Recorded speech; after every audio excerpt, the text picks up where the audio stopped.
Mackenzistas, sejam muito bem-vindos a mais um episódio do LegalCast Mackenzie, o podcast do Legal Hackers. Dessa vez, tanto que pediram, tanto que falaram, sim, o direito penal também está sendo impactado pela tecnologia. E são demais as possibilidades que dá para discutir e que o assunto está estourado nas mídias e a gente não vai perder a oportunidade, né? Mas aqui a gente vai trazer um assunto profundo com alguém que é especialista. Por favor, se pudesse apresentar um pouquinho para os nossos ouvintes. Olá, muito obrigado pelo convite. Meu nome é João Raposo, eu sou advogado criminalista, trabalho há 20 anos na área. Sou mackenzista também, fiz faculdade e pós no Mackenzie, me formei em 2003 e, olha, estou bastante feliz de estar aqui e poder compartilhar um pouquinho com vocês da minha experiência no direito penal. Legal, ser mackenzista é uma boa também. Cara, assim, começando pelo Mackenzie, como você acha que o Mackenzie ele te ajudou a ter essa carreira de penal e pensando também em tecnologia? Porque você falou que fez pós, né, também. Sim, não posso dizer que muito, porque na época que eu me formei em 2003. E eu fiz pós em 2005. Então, a tecnologia ainda não estava tão presente no direito, né? Naquela época, os processos ainda eram físicos, Sim. você imagina. Então, por exemplo, o inquérito policial, ele tramitava em meio físico na delegacia. E aí, o inquérito policial, ele tem que ter um controle do Ministério Público, do Judiciário. E aí, ele tinha que... o delegado literalmente colocava o inquérito policial numa Kombi. A Kombi levava o inquérito policial para o fórum, onde tinha esse controle, né? Onde o promotor ia ver se o controle concordava com dilação de prazo, enfim, e depois o inquérito voltava para a delegacia. Então, veja, naquela época não se falava tanto em tecnologia no direito penal, mas para o direito penal, o Mackenzie me ajudou muito. Eu tive professores fantásticos no Mackenzie, alguns que eu sei lá, que eu sei que estão ainda até hoje lá, e me agrada muito poder falar para mackenzistas. Eu tenho um carinho, um amor muito grande pela faculdade. Oh, feliz demais. Sim, quando a gente já fala... Deixando aqui bem claro, tá? Eu não sou da área penal e muito menos do processo penal. O que eu vou falar aqui é uma coisa extremamente leiga, né? Eu não estarei com a coraça técnica, mas aqui tem um especialista. Quando eu penso em penal, eu vou pensar, óbvio, no que os filmes trazem, né? Que é as investigações, que é aquela coisa, toda aquele drama de Hollywood, das investigações e as reviravoltas, etc.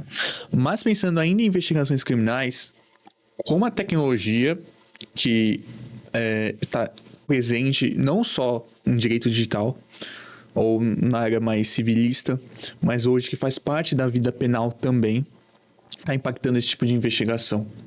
Olha, a tecnologia tem um impacto muito grande na investigação criminal, seja do ponto mais simples que a gente possa imaginar, que é o que eu mencionei agora, digitalização dos processos, né? Você imagina um inquérito que demorava muito mais para ser concluído hoje, de maneira muito mais rápida ele tramita entre o fórum e a delegacia, porque ele é 100% digital. Além disso, a inteligência artificial ajuda muito a reconhecer padrões e análise de dados, né? Você imagina que antigamente um papiloscopista, por exemplo, ele tinha que analisar num arquivo físico as digitais para encontrar coincidências, né? Hoje em dia um software faz isso em questão de segundos.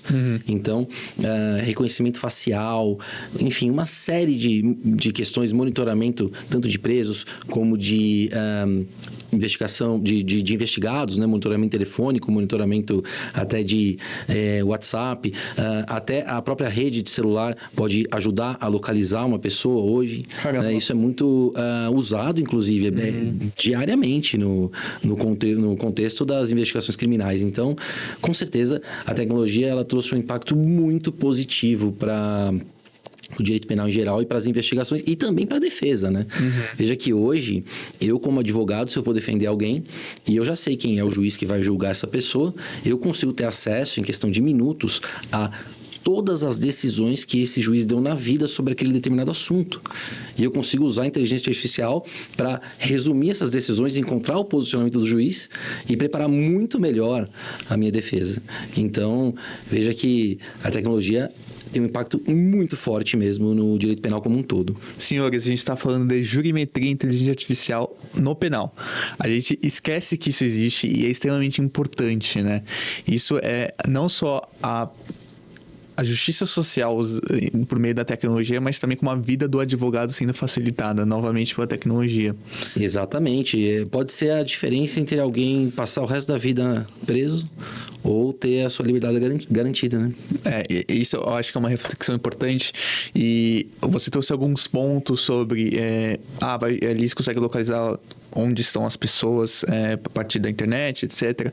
E depois acho que a gente podia discutir onde estão os limites da proteção de dados e, enfim, direitos humanos e da privacidade da pessoa com o impacto da tecnologia e o penal. Mas, dando aquela bola clássica, a tecnologia e a inovação tecnológica, ela está mais ameaçando o direito penal ou favorecendo o direito penal? Na minha visão, favorecendo em muito. Porque o direito penal ele é baseado em certeza. Você não pode condenar uma pessoa com dúvida sobre a autoria, né? Você tem que ter certeza de materialidade e certeza de autoria para condenar alguém. Sim. E a tecnologia pode ajudar a ter essa certeza. E não é trazer mais certeza, é trazer a certeza. Porque ou se tem certeza e aí se condena, ou não se tem certeza e aí se absolve. Então, tanto para a defesa como para a acusação, a tecnologia, com certeza, é uma aliada, sim, e é uma aliada da justiça penal como um todo, né? Se você vê casos aí de pessoas que, jogadas no sistema, já às vezes até condenadas, em definitivo, que aí uma tecnologia nova, por exemplo, de comparação de dados, né, de análise de dados, demonstra por A mais B que aquela pessoa ali não tinha que estar ali. Nossa, né? é muito louco. Então, eu vejo que a tecnologia não pode... Ela tem que ser aliada e tem que caminhar junto com o direito penal. Só não pode haver abusos, né? Como você mesmo mencionou. Não pode virar um Big Brother, né? A vida das pessoas, mas é muito mais vantajoso ter a tecnologia do que não ter. Entendi. Não, legal. E tá falando justamente dessas vantagens sem abusos e virar... Qual que é? 1984, né? Que eu acho que é muito reflexo da tecnologia nos nossos direitos humanos e penais, enfim. A questão... A gente sempre vai pensar sobre essa facilitação em provas. Porque da mesma forma, e a gente acha que é interessante discutir isso, que a tecnologia ela pode autenticar provas e, enfim, trazer uma acurácia, uma confiabilidade maior, também pode ser a mesma tecnologia que pode trazer a fraude ou a invalidez da prova, né? Isso de fato é uma questão que deve ser debatida e como ela está sendo debatida e, enfim, quais seriam os caminhos para isso? Eu tenho um ponto de vista meio peculiar com relação a isso, porque Legal. Na minha visão, qualquer prova, seja ela documental física ou documental digital ou testemunhal, pode ser adulterada. Uma testemunha pode mentir, uma prova documental pode ser fraudada, uma assinatura pode ser falsificada. Então as pessoas elas têm a sensação de que não pode usar uma conversa de WhatsApp, um e-mail, porque isso pode ter sido adulterado. Poxa, mas um atestado médico assinado ali no papel também não pode? Então, veja, a tecnologia ela vem para ajudar, não só a fraudar, porque fraudar também, mesmo antes da tecnologia, era muito simples, né? Sim. Ela vem ajudar a dar mais confiabilidade para essas provas. Por exemplo, o blockchain, né? Que nada mais é que um registro, uma forma de registrar de forma descentralizada, né?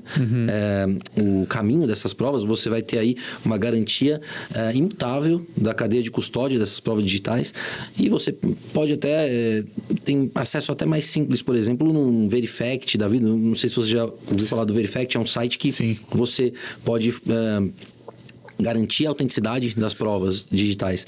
Você é obrigado a usar o Verifact. Você pode também fazer um caminho até mais simples, usar uma ata notarial em cartório.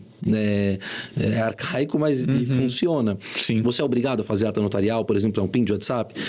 Não, você não é obrigado. Você pode simplesmente juntar o print. Se esse print não for impugnado pela outra parte, ele é válido como qualquer outro documento.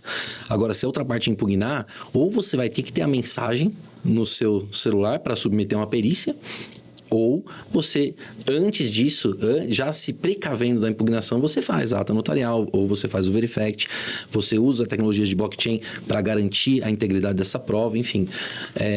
E a tecnologia ajuda muito nesse ponto. Então a gente está falando de blockchain junto com print de WhatsApp, por exemplo. Com qualquer prova digital, né? Com uma prova digital que você queira garantir a confiabilidade dela, né? Garantir a cadeia de custódia, né? É um registro descentralizado disso. Então, não tem como mexer. O blockchain, por exemplo, é a tecnologia que está por trás das criptomoedas, né? Que elas fazem sucesso aí, embora... Não comigo, porque eu não sou muito afeto a criptomoedas, mas elas fazem sucesso aí justamente porque é muito difícil. Não tem como você fraudar, né? Sim. Um Bitcoin, por exemplo, ele tem todo o rastreio pelo blockchain. Então, com certeza, é evidente que essa tecnologia tem que ser incorporada ao direito penal também, né? Quando a gente, pelo menos na minha visão, quando a gente fala de WhatsApp, a gente não imagina no dia a dia que isso consegue virar uma prova contra você. Porque a gente tá ali, não, isso aqui é a minha privacidade, estou falando com alguém como se eu estivesse falando pessoalmente, mas toda aquela criptografia, todo aquele registro, isso vira prova, né? É muito louco pensar nisso. E a gente tava conversando com o Paulo Silva, não sei se você conhece ele é da Deloitte. A gente chegou a esse assunto de blockchain também. Apesar de, não é exatamente a área dele, mas a gente chegou nesse assunto, tava discutindo. Eu queria até te perguntar, você acha que o blockchain, as tecnologias que estão chegando no mercado, eu recebi a resposta dele ali que está próximo do direito civil. Eu quero saber da sua resposta que está próximo do direito penal. Ele vai substituir os cartórios em algum momento? Ele poderia, mas eu não acho que isso vai acontecer. Entendi. Eu não, pelo menos no futuro próximo. Não sei se a gente vai ver isso. Né? Porque existe uma questão... Não é que o cartório é melhor ou pior. Existe tudo uma questão do direito que é difícil você mudar certas tradições, né? Então, você precisa de mudança legislativa muito grande para que isso substitua os cartórios. Eu vou te dar um exemplo. Com a pandemia, nós conseguimos fazer audiências virtuais de maneira muito simples, e hoje isso é usado no Brasil inteiro. Mudou radicalmente o sistema. A pandemia foi um fator que fez com que mudasse o sistema de audiência. Mas e o Tribunal do Júri, por exemplo? O Tribunal do Júri não foi possível mudar. Por quê? Primeiro, questão de tradição. Segundo, garantia a incomunicabilidade dos jurados no meio virtual, cada um na sua casa, é praticamente impossível, né? Então, assim, eu vejo que eu não acho que vai substituir, pelo menos enquanto eu estiver vivo, talvez mais para frente, não sei, mas por enquanto acho muito difícil. Entendi, legal. E quando a gente pensa em IA, inteligência artificial, não teria riscos de vieses na hora dali, por exemplo, de analisar provas e decisões judiciais que poderiam impactar o direito penal? É que eu vejo o direito penal como uma área muito sensível, porque justamente você está lidando com a liberdade da pessoa, que podendo ser... pior ainda se são aqueles presos que não tiveram nem seu julgamento, se de fato eram inocentes ou culpados. Quais são os riscos e pensar, é possível esse impacto? Ele é bom ou ruim? Tá. A IA, ela pode se enviesar pelos mesmos motivos que os seres humanos se enviesam, né? Deixando claro aqui, acredito que a gente esteja falando, por exemplo, de racismo no direito penal, de uma inteligência artificial, por exemplo, achar que um crime tem mais chance de ser praticado numa área de periferia porque mais crimes são registrados ali. Não, isso é louco. Agora, eu entendo que a inteligência artificial não vai substituir o operador do direito, seja o juiz, o advogado, o promotor, no direito penal principalmente, porque ela não tem empatia. A empatia é uma parte muito importante do direito penal. A inteligência artificial eu uso no escritório, por exemplo, para me ajudar, mas ela não pode tomar decisões por mim, jamais. Principalmente porque ela não tem empatia. E também porque a inteligência artificial, ela mente também. Eu já vi inteligência artificial inventar jurisprudência com número de RT e tudo Faz mais. bonitinho, né? Isso a gente chama de alucinações da inteligência artificial. Então, eu vejo que ela pode ser usada como uma ferramenta, assim como o Google é usado como uma ferramenta, mas não para tomadas de decisões, jamais. E acho que isso não vai acontecer na história da humanidade. Eu acho que a tomada de decisão, pelo menos nessas questões mais sensíveis, como é a vida, a liberdade, tem que ser de uma pessoa humana com empatia. Aquela coisa da subjetividade, né? Sim. Que é um dos pilares do direito, e acho que isso se faz muito forte no direito penal, né? E pensando também, pegando esse gancho da subjetividade, que eu acho que... quais seriam as barreiras, assim, nossas barreiras enquanto pessoas para a efetividade de uma tecnologia que ajude o direito penal? Tá. E para mim, assim, a grande dificuldade de implementar a tecnologia no direito penal é porque o direito penal, ele é, por essência, apegado muito à forma e à burocracia, e tem que ser assim. Não dá para passar por cima de formalidades no direito penal, então, assim como não dá, por exemplo, no direito administrativo. Então, veja só, hoje, cada estado tem um sistema de processo virtual.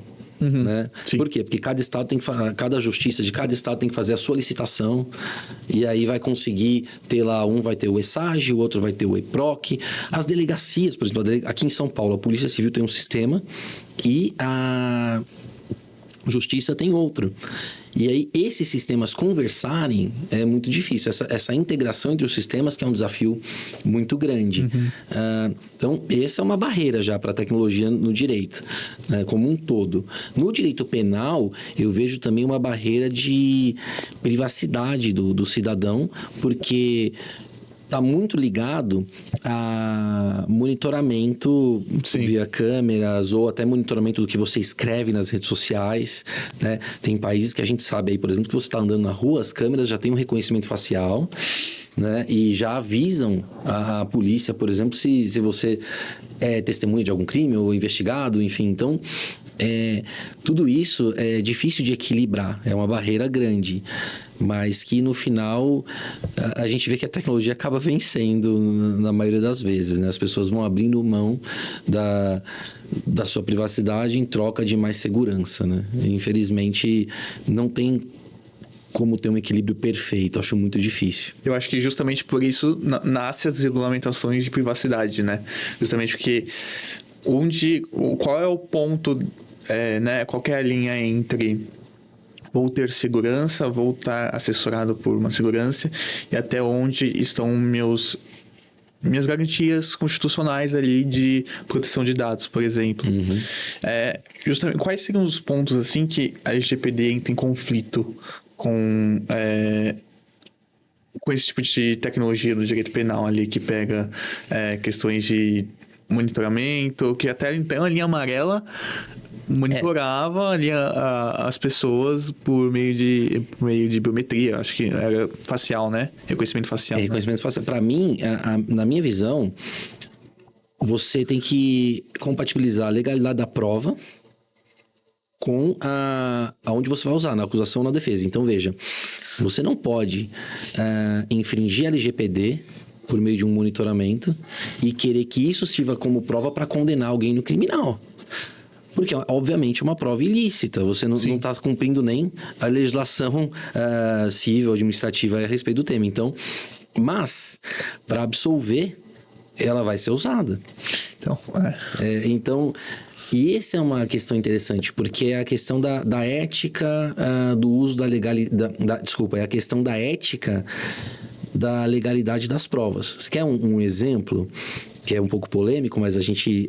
Vamos em frente. Não vai se aprofundar tanto, mas... A Vaza Jato. O que aconteceu na Vaza Jato? Um hacker chamado Delgatti. Esse cara, ele estava sofrendo um processo, se eu não me engano, de tráfico de drogas, porque ele tinha drogas prescritas pelo médico, segundo ele, em casa. Essas drogas foram apreendidas e ele foi processado por crime de tráfico de drogas. Sendo que ele se viu ali numa grande injustiça, pelo menos na visão dele. Eu não estou dizendo se ele tem razão, se ele não tem, Sim, mas na visão dele sem juízo. foi uma injustiça. O que ele fez? Ele hackeou o celular do procurador para provar que o procurador queria incriminá-lo de maneira ilícita.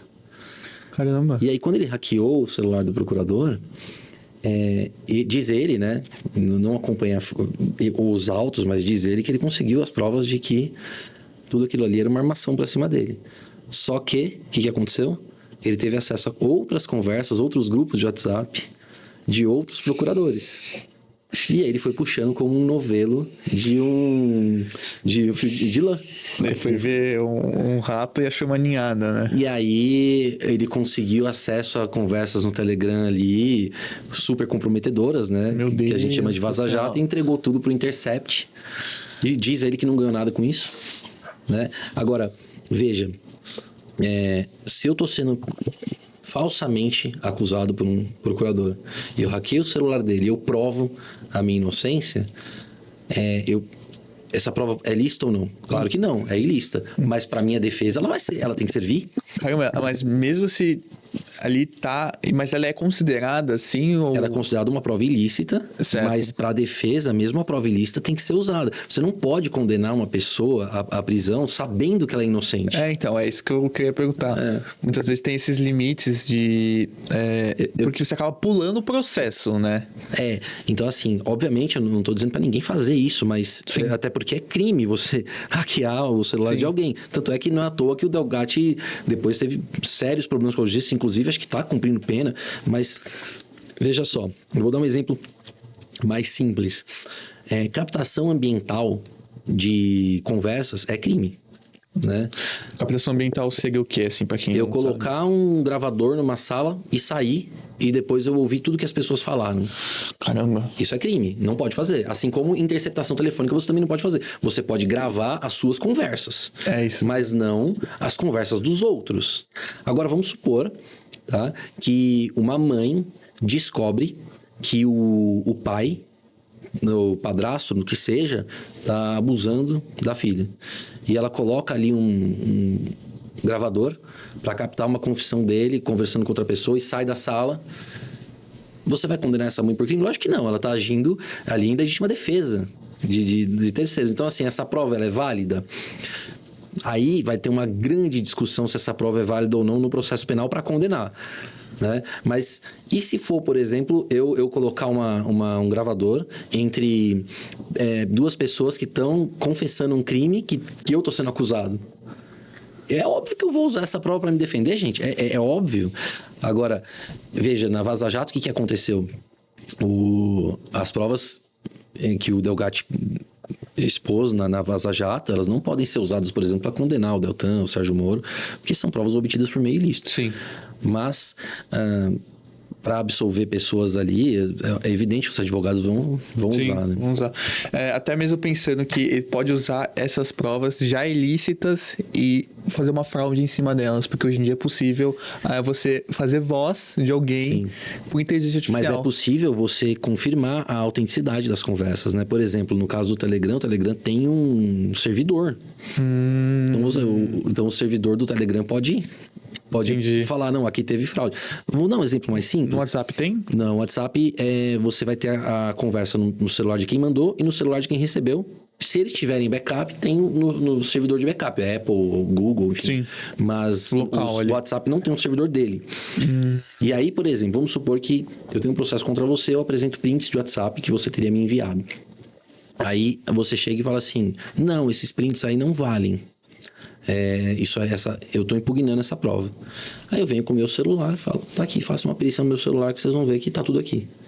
Né? Da mesma forma, você, como réu, poderia falar, não, ó, tá aqui meu celular, ó, a conversa real foi essa. A editada é essa. Olha aqui, ele apagou mensagens. Entendeu? Veja, é uma forma de você pegar uma prova digital e demonstrar a autenticidade dela, até mesmo por perícia. Mas como eu disse antes, né? Você pode usar o Verifact, você pode usar a ata notarial, você pode usar uma série de outros meios, né? Teve um vídeo que viralizou de um advogado no tribunal do júri, abrindo o WhatsApp Web na tela e mostrando como era fácil alterar uma conversa no WhatsApp Web. E é fácil, qualquer site da internet é fácil de alterar.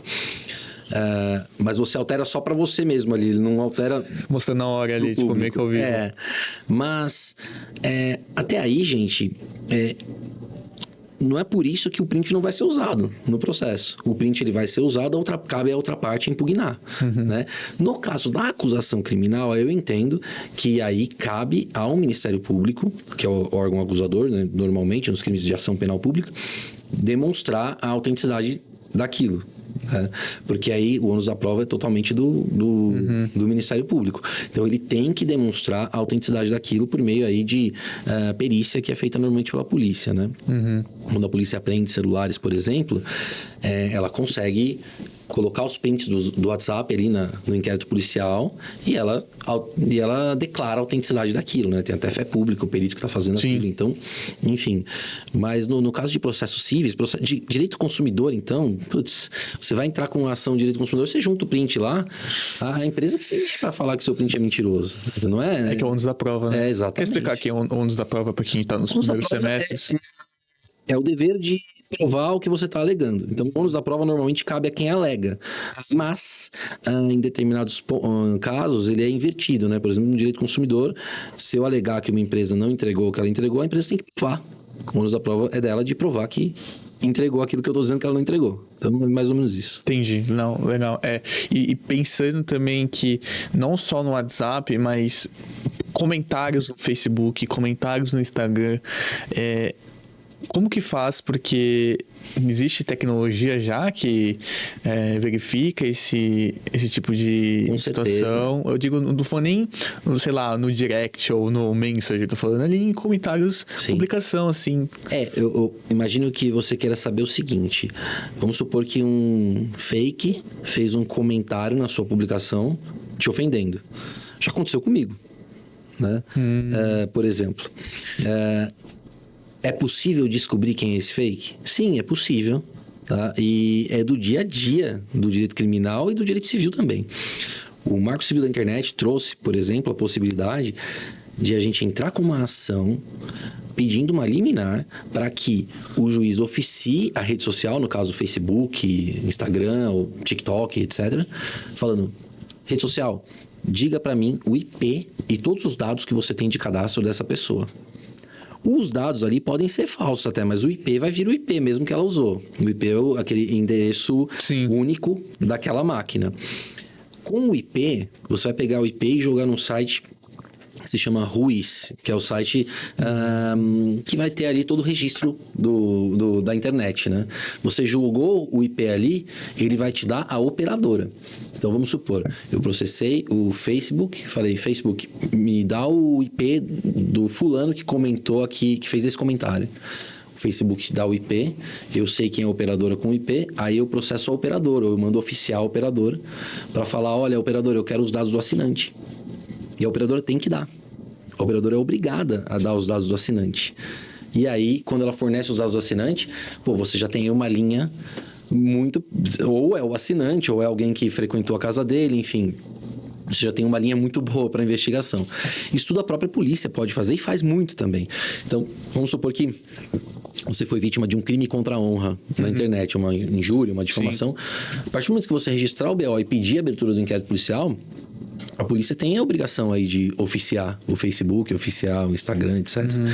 Mas, na prática, às vezes isso não acontece. É isso que eu perguntava. Como se dá isso na prática? Imagina até o Facebook se movimentar para poder dar o IP, ou se movimentar para, sei lá, ir atrás e apagar o vídeo, porque a gente pensa em resposta, também pode ser o vídeo de alguém ali difamando a pessoa, né?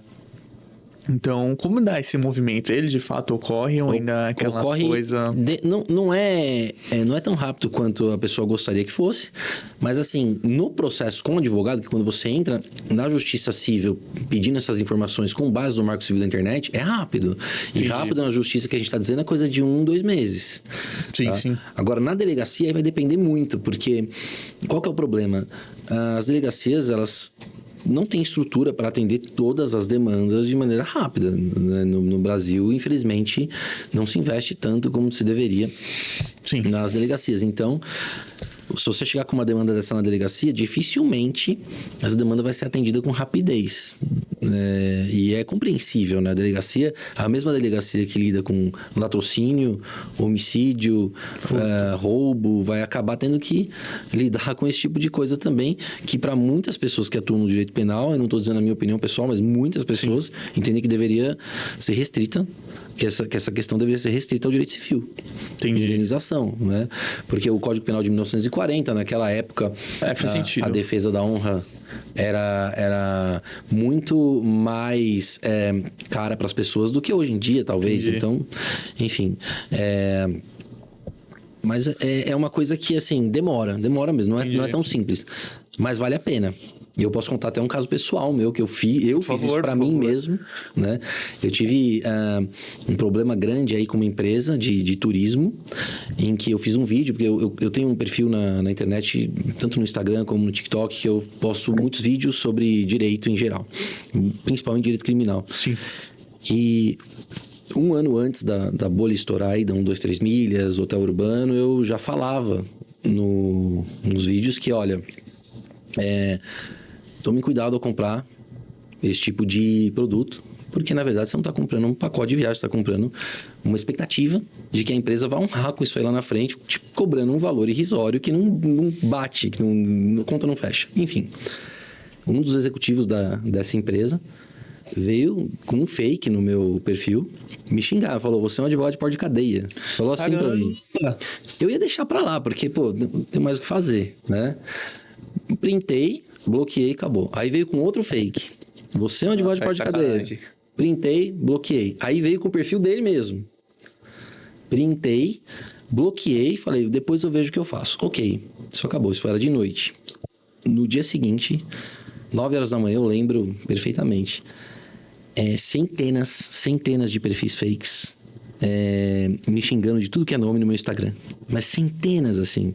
E eu comecei a filmar a tela do celular e narrar. Olha, eu tô sendo vítima de um ataque cibernético aqui, né? É uma milícia digital e de robôs, né? Me xingando de tudo que é nome. E aí... a notificaçãozinha do Instagram ficava assim... Nossa. E aí, todos me xingando em diversos perfis. Aí eu abri os perfis e mostrava, olha, é fake e tal. Dava pra ver que era fake. Sim, com os nomes tudo árabe, né? Aí eu falei, não, agora não dá pra deixar pra lá. Aí, o que eu fiz?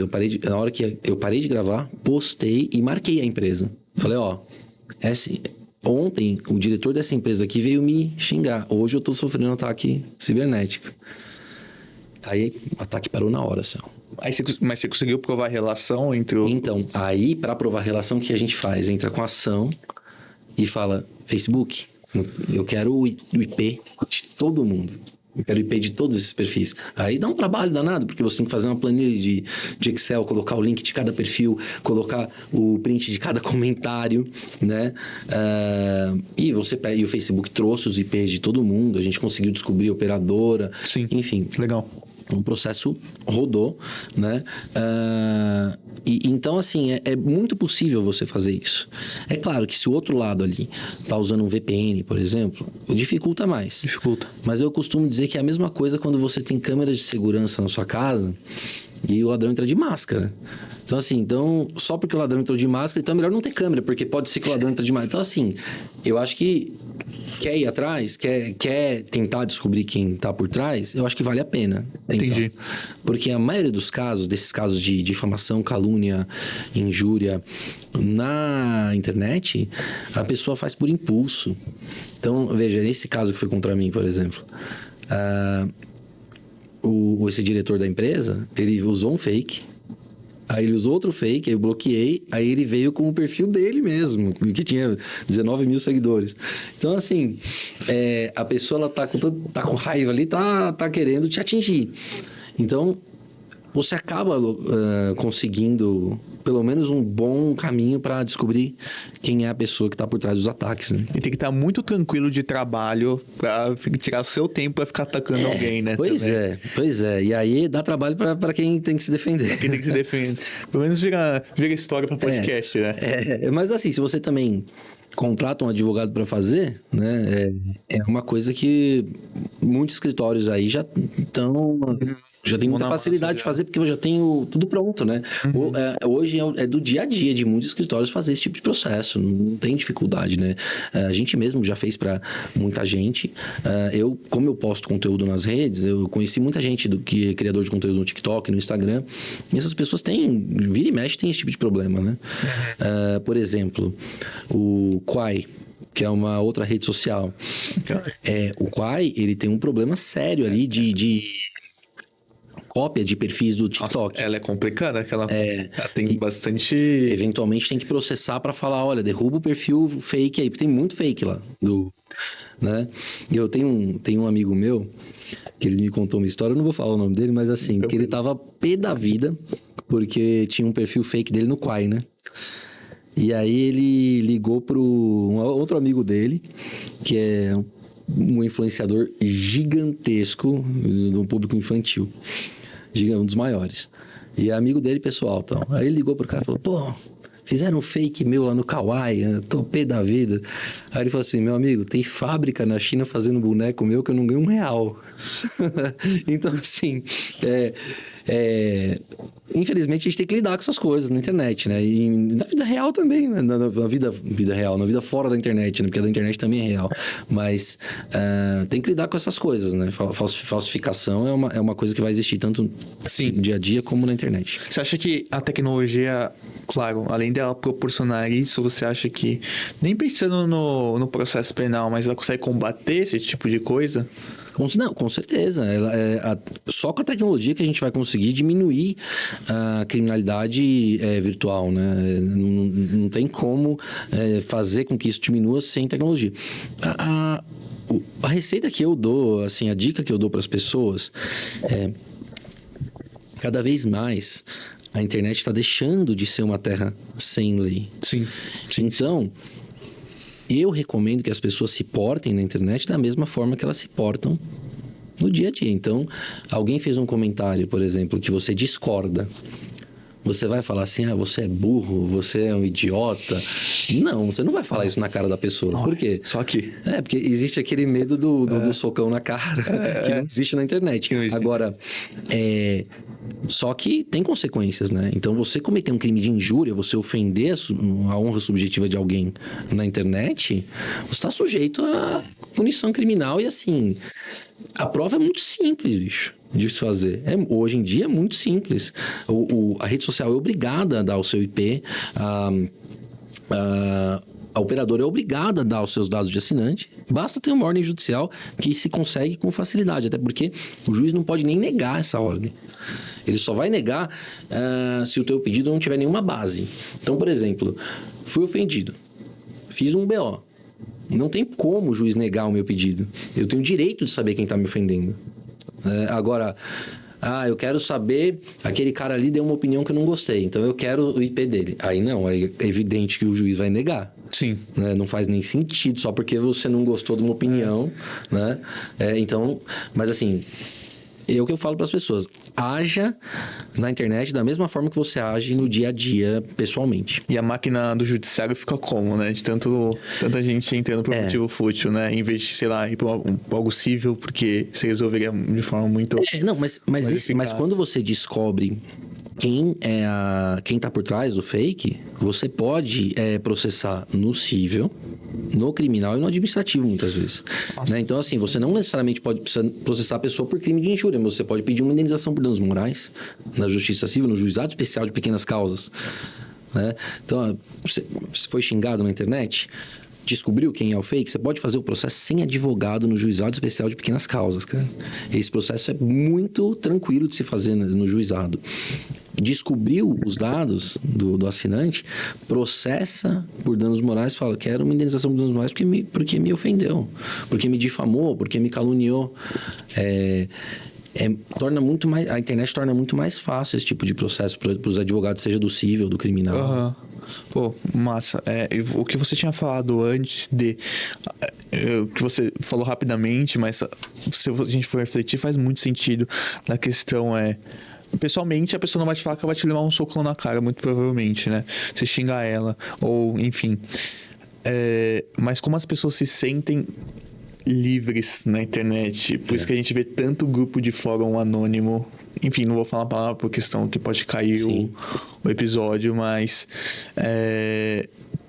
seja de crimes contra crianças, crimes contra, enfim, de coisas que aconteceram no século XX. E a Polícia Federal hoje tem tecnologias muito avançadas para pegar esse pessoal, né? Mesmo na Deep Web, né? Então, na Deep Web, principalmente, parece que entre aspas, ali seria um território livre, de fato, que eles tentam colocar um território livre e você vai fazer o que você quiser e ninguém vai atrás de você. E não é assim. Aí tem aqui todas aquelas lendas urbanas e conspirações que entram, né? E não é assim. Na prática, não funciona assim, né? Tem casos até na Polícia Federal de desmantelarem organizações criminosas de tráfico de órgãos, enfim, tem uma série de questões que a Polícia Federal consegue pegar. É claro que a polícia não vai pegar tudo, assim como não pega todos os furtos, todos os homicídios. Não, sim. É lógico. Humanamente possível. A pessoa achar que ela tá 100% livre só porque ela tem ali um VPN ou porque ela tá na Deep Web com aquele... navegador, que eu esqueci o nome agora, é o Tor. Com o Tor. Pode achar, mas não é tão simples assim. Também agora o Discord, né? Também, recentemente teve aqueles casos lá que eu tinha ali grupos que incentivavam o suicídio, né? O menino foi preso lá e ficou fazendo graça, né? Não sei se você chegou a acompanhar. Eu ouvi dizer sobre esse caso, mas assim, é o típico... As pessoas, elas ainda estão aprendendo a lidar com a internet. A internet é um fenômeno relativamente novo, né? Sim. Então, as pessoas estão aprendendo. A minha geração, por exemplo, eu até os... acho que acredito 14, 15 anos, nunca tinha entrado na internet, não existia internet pra mim, né? Não existia lá nos Estados Unidos, foi criada lá no exército, mas assim, é uma coisa muito nova, né? Rede social, então, é nova pra praticamente todo mundo. As pessoas se sentem muito poderosas na internet, né? Então as pessoas têm que aprender a atuar, mas por isso que eu dou a dica, haja na internet, nas redes sociais, da mesmíssima forma que você age no dia a dia, não tem erro. Entendi. Eu acho que agora voltando pro processo penal, onde você vê que aqui a tecnologia, no processo em si, tô falando nem sobre a estrutura do direito penal, ou sobre a empatia humana, ou assim, aquela coisa da subjetividade que é importante e a máquina não pode substituir isso. Mas onde no processo penal ali, as limitações, assim, a tecnologia não pode entrar aqui porque é contraditória a ela. Cara, que pergunta boa. Um exemplo, para mim, é o Tribunal do Júri, no que diz respeito à tecnologia de reuniões virtuais. Certo. Tá? Não faz muito sentido no Tribunal do Júri, na minha visão, porque dificilmente você vai garantir a incomunicabilidade dos jurados, que é fundamental, né? Cada um na sua casa, enfim. Então, essa tecnologia... Agora... Outros pontos, cara, eu acho... É uma pergunta difícil. Eu precisaria pensar, né? Em outros pontos, assim, que a tecnologia não pode entrar no direito penal. Eu acredito que a tecnologia usada como ferramenta por um ser humano com empatia que saiba interpretar os resultados, por exemplo, que uma inteligência artificial traz, que saiba interpretar estatísticas, não só com base em números, sim, né? Mas também com base em vivência humana, eu acho que ela sempre é bem-vinda. Talvez um dia não sou um especialista em inteligência artificial. Inclusive, a gente tem um episódio sobre inteligência artificial com o Paulo Henrique do Viseu. Mas talvez um dia uma inteligência artificial deep learning que ela aprende com seus erros. Não sei se um dia a gente consegue chegar a essa IA empática. Eu acredito que não. É difícil, né? Porque sempre tem uma base de dados ali, né? A empatia é uma característica inerente do dos seres vivos, né? Até não acredito que nem sei se só dos seres humanos, porque você vê... É que às vezes, é uma coisa engraçada, né? Às vezes você acha que o teu cachorro, por exemplo, tá sendo empático, mas na verdade ele tá com fome, né? Então, eu acho que empatia é uma característica exclusiva do ser humano. Posso estar enganado, não sou especialista nisso. Legal. Pensando pro futuro, a gente tá falando muito do hoje, como a gente vê hoje as relações penais e o impacto no direito. O que você imagina que vai ter no futuro? A gente pode brincar de futurologia aqui mesmo, mas o que você imagina pro futuro do direito penal em relação à tecnologia e à inovação, no geral, assim? Eu acredito que cada vez mais a tecnologia de reconhecimento facial vai se difundir a ponto de facilitar demais a investigação. Veja, o que é um exemplo que acontece hoje. Sim. No Allianz Parque, no estádio do Palmeiras, né? O melhor time do Brasil. Palmeirenses comentem. Lá, me parece que quase 30 pessoas já foram presas lá no Parque Antártico, no Allianz Parque, porque o Allianz Parque tem um acerto com o governo de São Paulo, com a Secretaria de Segurança Pública, para o reconhecimento facial pegar pessoas foragidas. Nossa, isso é muito louco. Mas também vários desafios éticos também. Exato. Eventualmente dá para tentar contestar na justiça essas prisões, mas veja,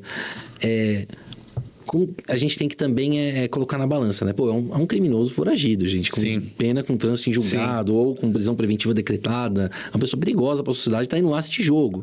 Então, assim, no final, eu não sei para que lado que a balança vai pender, mas eu acredito que vai ser para a segurança, né? Entendi.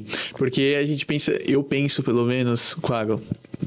Pô, muito bom que tem um criminoso foragido. Você não sabe nem as atrocidades que essa pessoa deve ter feito e quantas, enfim, pessoas e famílias você deve ter prejudicado das piores formas possíveis. Mas, pensando quem não tem nada, entendeu? Tem os seus dados ali sendo processados, aqueles dados ali sendo utilizados e muitas vezes vendidos, não sei. É claro, mas aí, veja, tudo pode ser deturpado, né? Então, se o Allianz Parque vender esses dados, aí a gente pode condenar o Allianz Parque nos termos da LGPD, na parte criminal. Agora, mas qualquer dado pode ser vendido, né? Então, por exemplo, se eu quero um CPF na nota... Aí eu tenho que proibir o Estado de pegar meu CPF. Então, a farmácia me pede o CPF lá, eu falo, não, eu tenho a opção de não dar. Ok, mas tem casos até que não existe opção, né? Para você concluir uma compra, você vai ter que apresentar o CPF. Uma vez um amigo meu me falou, a gente estava falando sobre isso, ele falou, a pessoa tem a opção de não ir ao jogo, né? Se ela não quer. Ir ao jogo. Mas é complexo, é um tema muito complexo. Né? Eu acredito que tudo vai sempre tem que ser sopesado pelos governantes, pelo legislativo. E nós, eu, por exemplo, como cidadão, vou ter que acatar o que vier de cima, né? Não tem muito... Eu não vou ter muita escolha. Mas eu entendo que realmente alguém possa não gostar de ter que fazer um reconhecimento pessoal, facial, para entrar no estádio. Eu entendo, mas... Enfim, muita coisa para que, enfim, os próprios órgãos públicos, a NPD teria que dar declaração. Porque, assim, já puxando assim para dados que é algo que eu gosto, não quer dizer que a gente precisa continuar sobre isso, mas também pensando na base legal de que está sendo usada para segurança pública, então a gente tem essa base legal para colocar esse tipo de recolhimento de dados. Mudando de assunto, fechando esse tema de dados e crimes, que senão eu vou ficar aqui, é porque eu sou apaixonado pela área de dados, né?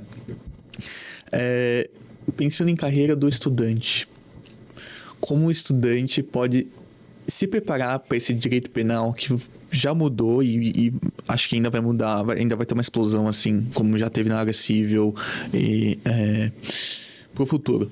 Tá.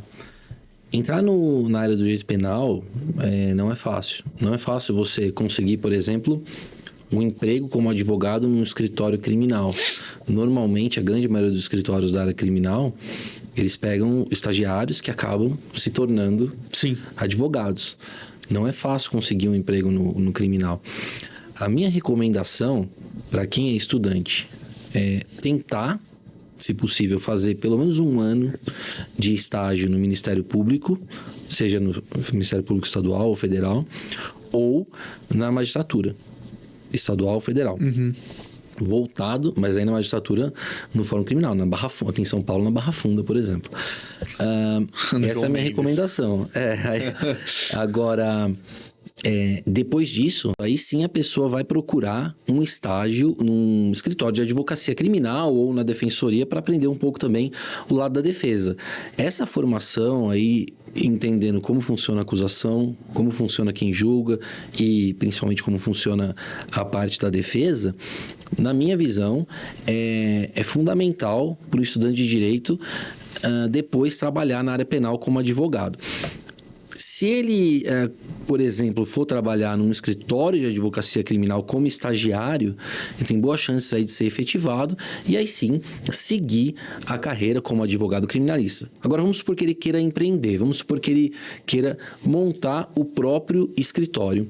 Aí nesse caso, a minha recomendação para você que quer empreender, que quer montar o próprio escritório, é networking com advogados de outras áreas. Com advogados da área criminal também, mas com advogados de outras áreas, na minha visão, fundamental. Por quê?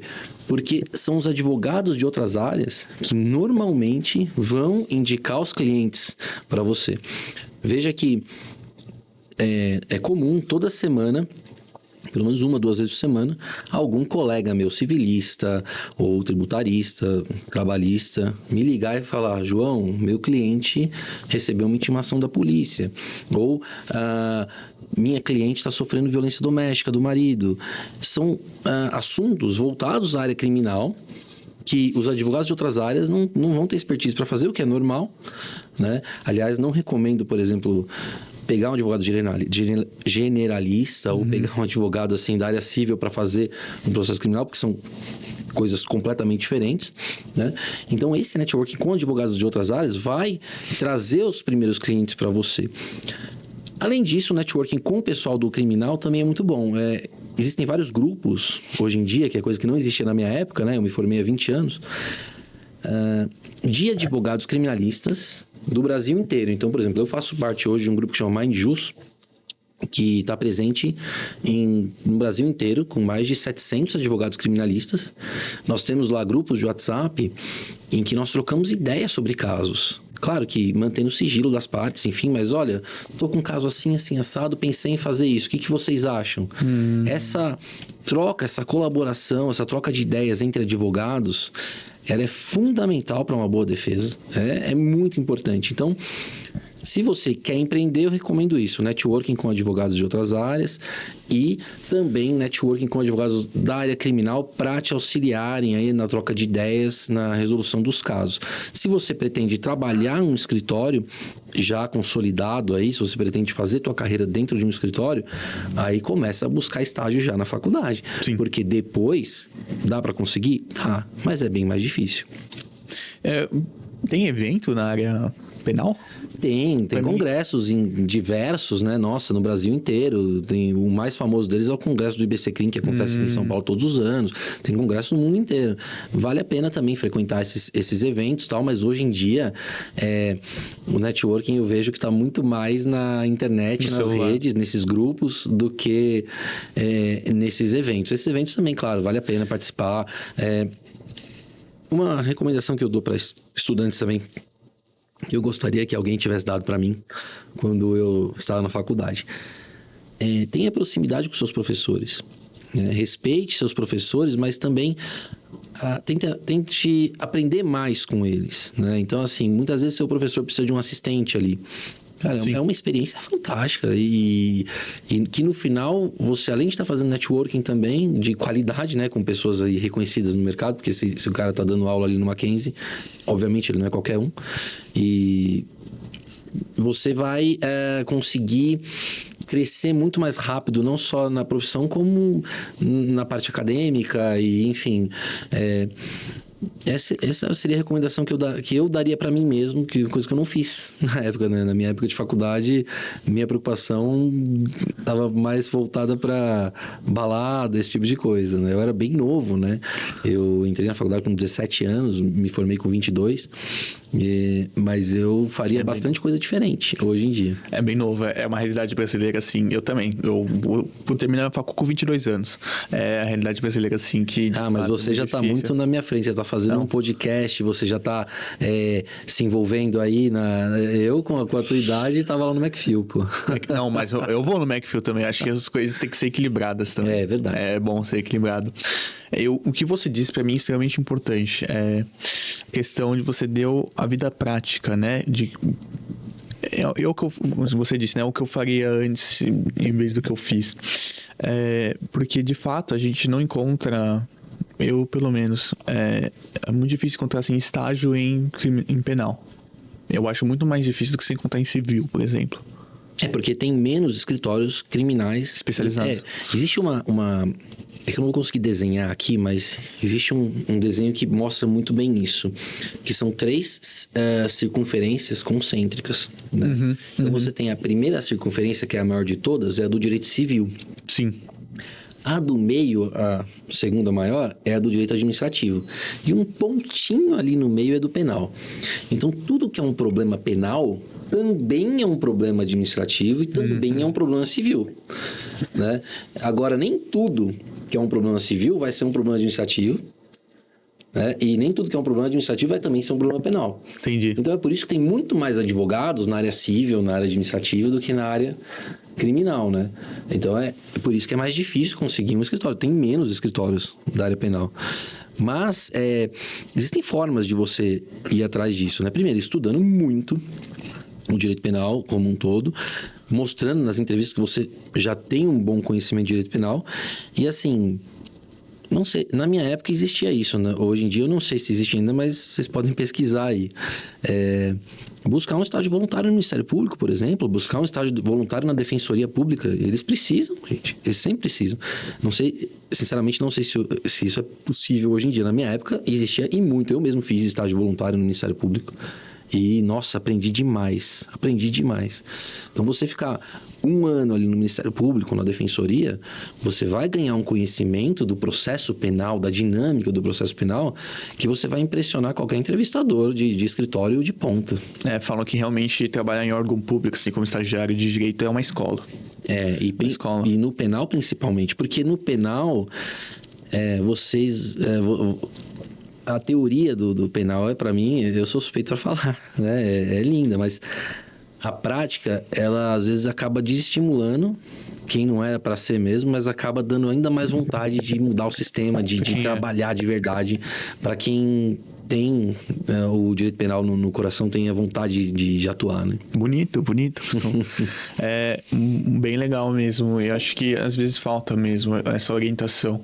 Que tem áreas que, de fato, a gente quer ir, tá no nosso coração, só que não são tão comerciais. Vai pegar um direito civil, é muito comercial. Tipo, eu digo comercial, não tô falando nem do direito comercial, mas da vida comercial, né? Eu penso assim que no direito você tem possibilidade de ganhar dinheiro, de ter uma vida tranquila em qualquer área, seja e também como advogado, ou como promotor, ou como juiz. Eu acho que é mais importante, sinceramente, você atuar com uma área que você tem afinidade, que você goste, que você saiba o que você está fazendo, do que você achar que vai ter uma área que dá mais dinheiro que a outra. Eu, em 20 anos de advocacia, vi advogados mega milionários de todas as áreas e advogados quebrados de todas as áreas também. Não tem uma área que dá mais dinheiro que a outra na minha visão. Tem profissionais que ganham mais que os outros. Eu não iria por essa métrica. E como eu não fui, né? Eu escolhi o direito penal porque é a área que eu sempre gostei de trabalhar. Eu não acho que eu seria feliz trabalhando em outra área. Eu vejo, por exemplo, juízes, promotores, às vezes infelizes na profissão, porque optaram pelo concurso público pela questão financeira e pela questão da estabilidade, não pela questão da vocação. E aí, por exemplo, eu não entendo como alguém pode prestar concurso para juiz, promotor, delegado, cartorário. São funções muito diferentes. Sim. E aí, qual a vocação que a pessoa tem? O que ela gosta de fazer? Pô, se eu passasse para cartorário, eu ganhava um dinheiro. Mas eu seria feliz? Não sei. Acho que não. Não é uma... Eu gosto de advogar na área criminal, bicho. É o que eu gosto de fazer. Quando chega um caso novo, para mim, no escritório, eu fico empolgado. E traz uma felicidade para mim, um caso desse. Me traria, por exemplo, se eu falasse, não, agora eu serei tributarista, porque na área do tributário me disseram que dá mais dinheiro. Aí vem um caso lá que eu falo, nossa, mais um. Não seria para mim. Foque no que você gosta de estudar, porque você vai ter que estudar muito. Seja diferente. Se vocês acham que na faculdade vocês estudam muito, no direito, na vida, vocês vão estudar muito mais, né? É uma responsabilidade do advogado estudar a fundo cada caso que ele vai trabalhar para fazer a melhor defesa possível para o cliente dele. Boa. O que acende as chamas do seu coração? Bonito para finalizar aqui. Cara, para mim, ver a justiça sendo feita, sabe? Principalmente em casos em que a gente sabe que aquele réu não merecia estar passando por aquilo. E aí, quando a gente consegue absolvição, eu costumo comparar com fazer um gol na Copa do Mundo, cara. É óbvio que ali, né, você não vai comemorar igual um jogador comemora ali no meio do tribunal, né? Por favor. Mas por dentro, ganhar um caso desse, sim, você faz a diferença na vida das pessoas, né? Quantos clientes já não conversaram comigo depois e agradecem, e isso não tem preço, cara, não tem preço. Acho que isso faz parte real da vocação e quando você se envolve com ela, né? É isso. Pô, o final foi bem bonito aqui. Obrigado. A gente sempre pega também, já para nossa finalização, nosso convidado desprevenido, que a gente sempre pede uma dica de livro e uma dica de filme. Não precisa ser livro sobre o tema, não precisa ser um filme sobre o tema. Tá, pode ser o que você goste. Tá. O livro que eu sempre gosto de indicar é o Como Chegar ao Sim, do William Ury, que é um livro sobre negociação. O William Ury é o chefe de cadeira de negociação da Universidade de Harvard. Eu tive a oportunidade de fazer um curso na Harvard Law School presencial de negociação para advogados, que mudou a minha maneira de pensar sobre negociação, inclusive no direito penal, porque quando eu me formei, a negociação do direito penal ela praticamente não existia. Hoje em dia, ela é muito presente, seja em acordos de delação premiada, até mesmo um acordo de transação penal. O promotor, às vezes, ele acha que, não, eu vou oferecer isso, você aceita ou não? Não é assim, é justiça transacional. O próprio nome, né? Transação penal. Então, a gente aprende a negociar de uma maneira colaborativa, né? E esse livro é a base o William Ury é a maior autoridade sobre negociação do mundo, e esse livro é a base de toda a teoria dele. Então, um livro tranquilo de ler, que eu recomendo para todo mundo, seja da área do direito penal ou não. No direito penal, vou recomendar o Manual de Direito Penal do Jamil Chain Alves, que é é um grande amigo meu, que faz o podcast Salvo Conduto junto comigo, né? Que, cara, quando eu era estudante, eu queria ter um livro igual dele, porque eu vejo hoje que é um livro mais fácil de ler, é uma didática fantástica, seja para você que quer ser advogado, seja para você que quer ser promotor, juiz, enfim, vale a pena mesmo. É um tijolaço, é desse tamanho assim, mas vale a pena. Pra quem gosta, é incrível mesmo, assim, se aventurar nisso. E o filme, cara, nossa, tem tantos, eu adoro filmes, né? O meu filme favorito de todos os tempos é Matrix. É um filme que mudou a história até do cinema, na minha visão. Mas pra recomendar, cara, assim, assista esse filme, difícil, porque tem tantos que eu gosto. Eu vou recomendar o meu favorito, mas filme sobre direito, eu vou recomendar uma série, pode ser? Fica à vontade, não precisa nem ser do direito. Mas você sabe que eu não gosto de... É que eu também não curto série de direito. E eu também não gosto de série de advogado. Eu não gosto, principalmente Suits, por exemplo. Não. Eu não gosto, tá? Mas eu tenho uma que eu gosto. E eu vou recomendar, que é Making a Murder no Netflix. Ah, sim, eu sei qual é. Só que tem um porém. Eu vou recomendar que as pessoas que não assistiram ainda, que não sabem nada sobre o assunto, não pesquisem nada sobre o assunto. Porque Making a Murder é uma série de fatos reais. Não é nem que ela é baseada em fatos reais. Todas as filmagens são reais. É tudo real ali. E é um caso verídico. Um caso que aconteceu ali nos Estados Unidos. E se você jogar o nome da pessoa ou Making a Murder no Google, você vai saber o que acontece no final. E o legal é você assistir sem saber. Porque você vai acabar maratonando a série. Série de direito, pra mim, é a melhor de todos os tempos, com certeza. E o bom é que ela é uma série real. Não, né? isso é bom. Porque não é aquela coisa assim do Suits, por exemplo, que o cara tira uma carta da manga lá que não existiria no dia a dia, sabe? Então, coisa super Hollywood, assim, super... Nossa, até um... Mas o Making a Murder é o contrário. É real mesmo. É uma inspiração para quem quer trabalhar com direito penal, cara. Com certeza. Tá? Que para quem não suporta injustiça, eu recomendo essa série de olhos fechados. Making a Murder no Netflix. Legal. Muito bom, gente. Muito bom. Vamos falar dos nossos parceiros agora. Finalizando nosso episódio que tá muito bom. O João aqui, de verdade, João, agradeço demais ter topado para gravar esse episódio. Falando agora das nossas parcerias, vamos falar de quem? Hein, Thiago, da produção. Do The Hub. The Hub aqui que é nosso... É o primeiro hub de inovação jurídica do Brasil. Gente, isso é uma responsabilidade do caramba. Eles estão fazendo um trabalho maravilhoso. Estamos gravando esse episódio aqui, ó, nesse espaço, por causa deles, juntamente com a Vita, juntamente com a Juristec e também o escritório deles. Então, eles estão marcando o mercado de fato e recomendo muito que vocês acompanhem aqui o The Hub nas redes sociais. Também temos a Pact, também que nos apoia.